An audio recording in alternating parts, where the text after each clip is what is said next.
In this video, I'm going to show you how to deposit funds onto Polymarket. Now, before we get started, I want to make a few things transparent. For starters, this is going to depend on what region you're in and what part of your world. If you're in the United States, then Polymarket isn't going to work for you. So please keep that in mind. This is typically for people outside of the United States. But anyways, the first order of business is you need to go ahead and make sure that you connect a source of funds, such as Phantom Wallet.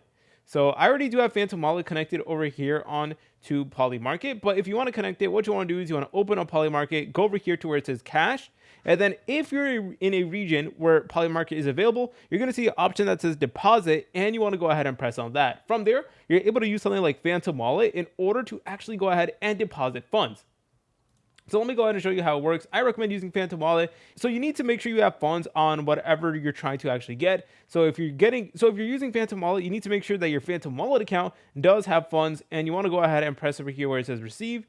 Then go ahead and select on the network that you're utilizing. And then you can go ahead and just use the address and you should be good to go. So yeah, if you're in a situation where you notice that you aren't able to actually deposit funds, that likely means you're not in a region where Polymarket is supported, but keep that in mind. But if you are in a place where Polymarket is supported, they're going to walk you through everything and you should be good to go. If you guys found this video helpful, make sure to leave a like and subscribe. I'll see you in the next video.